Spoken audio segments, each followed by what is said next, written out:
You just got paid, and for about 11 minutes everything felt fine. Then you opened your phone, checked the balance, ran the numbers in your head the way you always do. Rent, car payment, groceries, that credit card you're slowly, quietly losing a war against. And somewhere between the third and fourth calculation, the feeling came back. That low hum, that background noise you've learned to live with. Not panic, not crisis. Just this steady, persistent awareness that something is off. That no matter how hard you work, the math never quite lands the way it's supposed to. You're not broke. That's the part that makes it worse. You're doing everything right. You show up, you work hard, you pay your bills, you're responsible. And yet at the end of every month, you're essentially back where you started. Maybe a little further behind, and you can't figure out why. What if I told you it's not because you're doing anything wrong? What if I told you it's because you've been told the right moves to the wrong game? There are 7 lies sitting at the center of middle-class financial life, not obvious lies. Not the kind you can easily spot. The sophisticated kind. The kind that sound like wisdom. The kind your parents believed, your teachers repeated, and the entire financial system has quietly profited from you accepting as truth.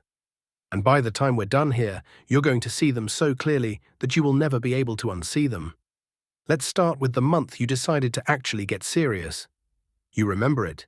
You sat down, you made the budget, you color-coded it maybe, you felt genuinely good about it. This was the turn, this was the moment things would be different, and it worked, for a while. Then one unexpected expense, then one stressful week where you just needed to order food instead of cook. Then a birthday, a sale, a bad day, and suddenly you weren't on the budget anymore, and the guilt of that felt worse than the spending. So you just stopped looking. Told yourself you'd restart in January, or after the holidays, or once things calmed down. Here's lie number 1, that budgeting is about math. It's not. The math is the easy part. You know the math. Everybody knows the math. Spend less than you earn, save the difference, invest it over time. A 5th grader can do that math. The reason budgets fail has nothing to do with numbers. It has to do with identity. You cannot sustainably behave in ways that conflict with who you believe you are. If somewhere deep down you believe you are a person who is not good with money, and most people in the middle class have internalized some version of that story, usually picked up from watching their parents or from that one financial mistake they made at 23 that they still think about, then no spreadsheet is going to save you. Because every time the budget gets hard, your brain defaults to what feels true about you. And what feels true at a subconscious level is that this is just how it goes for people like you. The people who actually change their financial lives don't start with a budget. They start with a different story about who they are. They decide before the spreadsheet, before the savings account, before any of the tactics, they decide that they are someone who handles money intentionally. And then the tactics work, because now they're just evidence of something they already believe. Lie number 1 is that your budget problem is a math problem. It's not.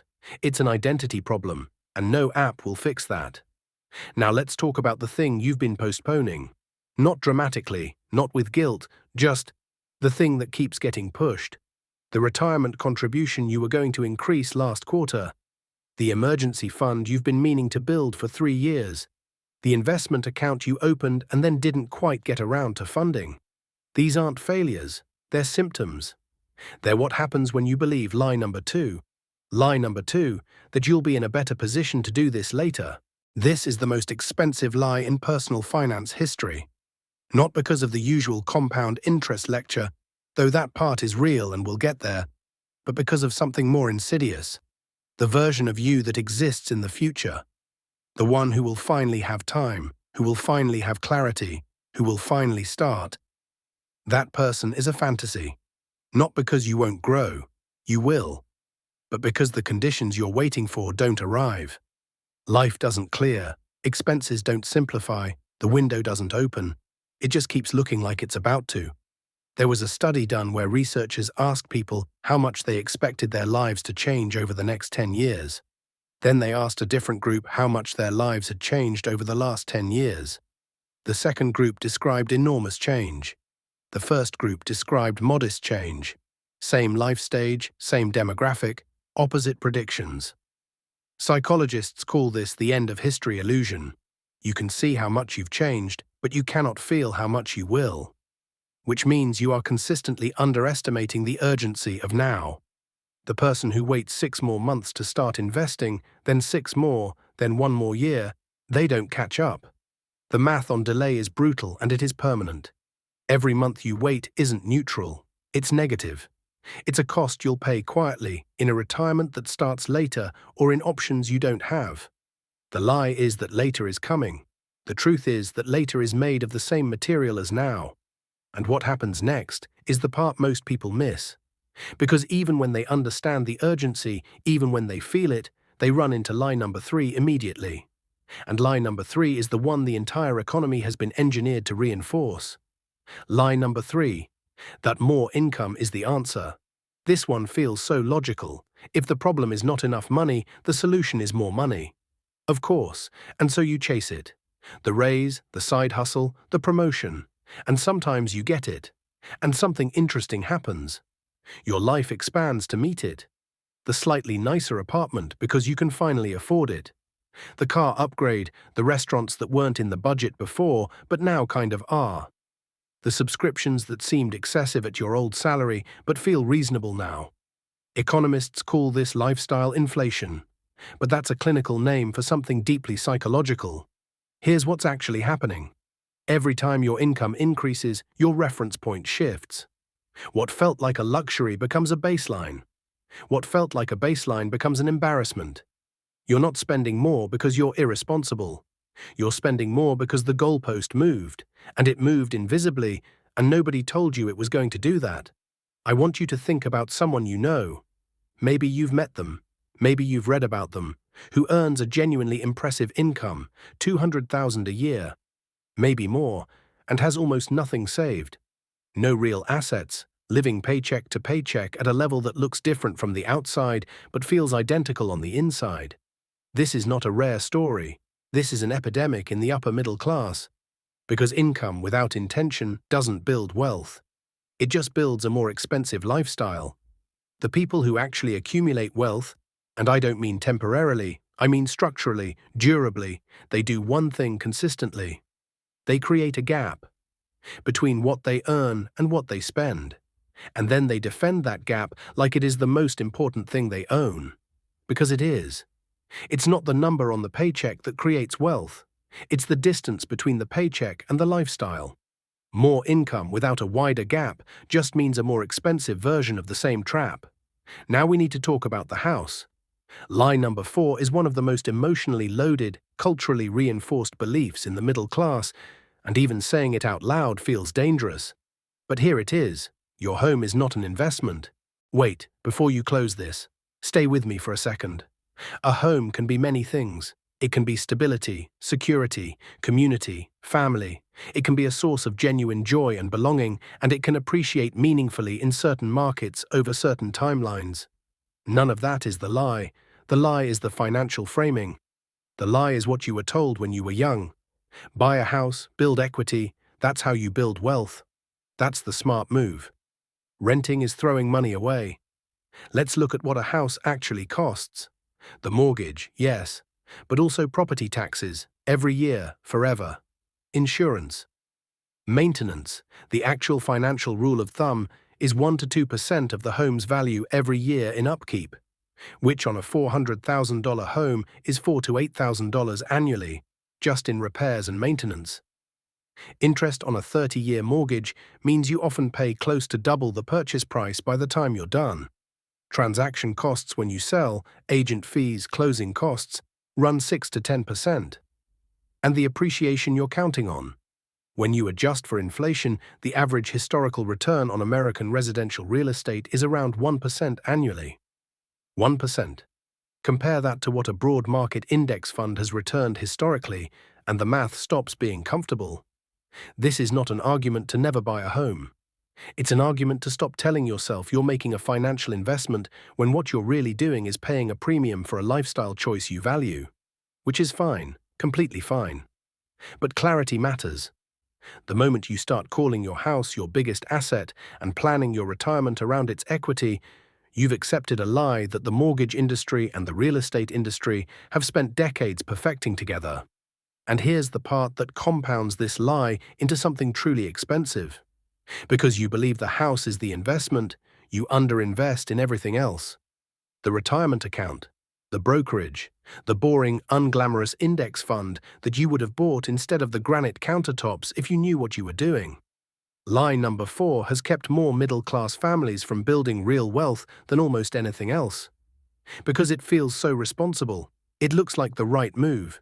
It was your parents' move. And nobody told you the actual numbers. Let's pause here because we're about halfway through, and I want you to notice something. These lies don't feel like lies. That's the point. They feel like common sense. They feel like the responsible, grown-up, correct thing to do. Budget more, earn more, buy a house, be good. The system isn't keeping you down with chains. It's keeping you comfortable with advice. Advice that mostly benefits everyone in the transaction except you. And the people who escape it, the ones who actually build something that matters, who retire early or wealthy or both, they don't have some secret income source. They don't work harder than you. They think about money differently. They've identified the lies and they've opted out. Quietly, consistently, without drama. Let's keep going. Lie number 5 is the one that lives in your phone. You know what I'm talking about without me saying it. The apps, the one-click purchases, the card you have memorized so you don't even have to take it out of your wallet. The friction has been engineered out of spending so completely that by the time you've spent money, you often don't remember the moment you decided to. It just happened. And the financial industry calls this friction reduction a feature, a convenience, progress. What it actually is the most effective wealth transfer mechanism in history. Billions of dollars of engineering talent, behavioral psychology research, and user experience design all pointed at one goal: to make the gap between wanting and having as small as possible. 0 seconds to think, 0 moment of consideration. Just want, click, done. The lie isn't that convenience is bad. The lie is that these systems are neutral. That it's just easier now. It's not just easier. It's designed to make your impulses win. Consistently, and every time your impulse wins, someone else's financial position gets stronger, not yours. Here's what that means practically. The average American household carries significant credit card debt at an interest rate that would be considered predatory in most developed countries, and that the industry has lobbied for decades to protect. The average streaming subscription user has 3 to 4 services they use regularly, and 2 to 3 they've forgotten about. The average person's recurring digital expenses, subscriptions, apps, auto-renewing memberships, are higher than their monthly retirement contribution. Let that sit there for a second. The solution isn't to live like a monk, it's to reintroduce friction deliberately, to put a moment between wanting and having. A day, a night. A single rule: anything over a certain dollar amount waits 48 hours. This is not deprivation. This is a decision to be a participant in your own financial life instead of a passenger. The people who win at money aren't the ones with the most discipline. They're the ones who've made the right choice, the easy choice. They've built systems where the friction points work for them, not against them. The 401k deduction that happens before they see the paycheck. The savings account at a different bank that's slightly inconvenient to access. The credit card they don't have memorized. Small frictions, placed deliberately, that compound across decades. Because wealth isn't built in the big moments, it's built in the 11 p.m. decisions. The small yeses and the quiet no's that nobody sees, but that add up, slowly and then suddenly, to a completely different financial life. Now we get to the 2 most dangerous lies. The ones that go deepest. The ones that aren't about systems or spending or budgets. The ones that live in your head. Lie number 6, that you deserve this. This is the lie that the entire consumer economy is built on. You work hard, you're stressed, you've been responsible all week, you've earned this. This dinner, this trip, this thing in the cart, and you have. You probably have earned it in some legitimate emotional sense. The work was real, the stress was real, the restraint was real. But deserving something emotionally and being able to afford it financially are 2 completely different calculations that your brain is running as one. This is the lie that turns a hard week into a credit card balance. That turns a stressful month into a vacation you'll be paying off for a year. That turns genuine valid emotional need into a purchasing decision. And it's effective because it's partially true. You do work hard, you do deserve good things. But the financial version of that isn't a new jacket, it's a paid-off account. It's an investment that grows while you sleep. It's the version of yourself at 65 who is not panicking. The reframe isn't to stop enjoying your money. Spend on the things that actually matter to you. Spend with full consciousness and zero guilt on the experiences and objects that align with what you genuinely value. The problem isn't spending. The problem is spending as emotional management. Using purchases to feel things that purchases can't sustainably deliver: security, reward, status, relief. The science on this is clear. The lift from a purchase fades faster than the cost. Every time, and the next purchase needs to be slightly larger to deliver the same emotional return. This is not a character flaw, this is neuroscience.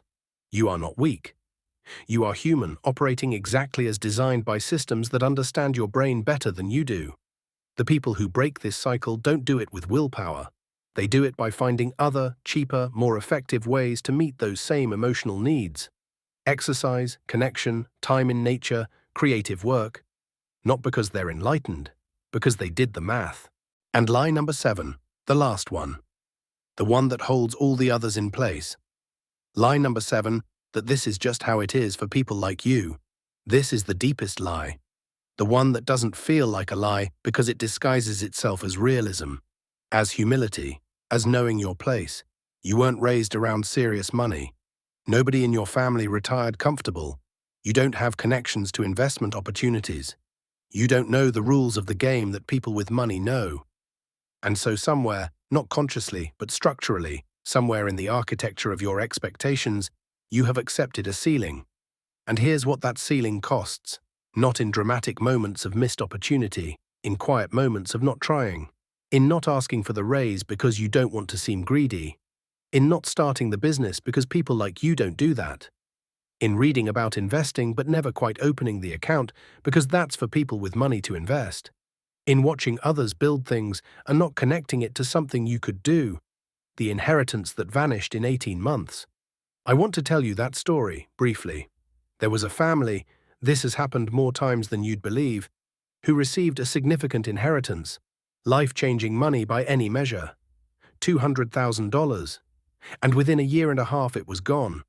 Not stolen, not lost in the market, spent, slowly and then quickly, because they didn't have a framework for what that money was supposed to be. They had a number, but they didn't have an identity that matched the number. The money didn't feel like theirs in the same way that money you accumulate slowly feels like yours. And so it left the same way it came. Without structure, without intention, without the psychological infrastructure to hold it. This is why lottery winners go broke. This is why athletes who earn generational wealth in their 20s are broke by their 40s at alarming rates. It's not the money that creates the outcome, it's the identity. Who you are at your core in relation to money is the thing that determines everything else. And here's the hard, honest, uncomfortable truth that I want to leave you sitting with. None of this changes because you watch the right video. None of it changes because you learn the right information. Information is not the gap. You already know what you're supposed to do. The gap is between knowing and being, between understanding the right moves and consistently making them. And that gap is closed only one way. By deciding, actually deciding, not as inspiration but as commitment, that you are someone who handles money differently, that the story changes now, not because of a windfall, not because of a salary jump, not because conditions become easier, because you decided. 2 paths sit in front of you right now, and I'm not going to sugarcoat either one. Path A is staying exactly where you are, which will feel like staying the same, but isn't. Because inflation moves. Because years pass. Because the gap between where you are and where security lives gets wider when you stand still. Path A 5 years from now looks like a more expensive version of the anxiety you felt when you checked your account at the top of this video. More commitments, less flexibility, slightly more desperation in the background noise. Path B isn't easy. Path B requires looking honestly at 7 lies you've been living. requires changing your identity before you change your behavior, requires creating friction in places designed to be frictionless, requires saying no to things that feel deserved, requires sitting in discomfort long enough to let the gap build. But path B 5 years from now, not rich necessarily, but free. Fewer decisions made from fear, more options, less background noise. Here's what nobody tells you about the people who actually build financial stability. It's not that they never feel the pull of the lies, they feel it constantly. They just got clear at some point on the thing they want more. They stopped asking, "Can I afford this?" and started asking, "What does saying yes to this cost me in freedom?" And that question changed everything. Nobody's coming to fix this for you. Not the government, not your employer, not a better economy, not a windfall, not a promotion that finally makes the math work. The math doesn't start working from the outside. It starts working when you decide, with clarity and without drama, that you are someone who plays a different game. The lies aren't going anywhere. They'll be waiting for you tomorrow. In the checkout cart, in the streaming service, in the voice that says you deserve this, in the quiet belief that maybe this is just how it is for people like you. So here's the only question that actually matters right now. What do you actually want? Not what you want to buy, not what you want to afford. What do you want your life to feel like in 10 years when you open your phone and check your balance? Because that feeling, that specific, quiet, daily feeling, is being decided right now. Not in some future moment when you're finally ready. Now, today. In the gap between this moment and your next decision. What are you going to do with it?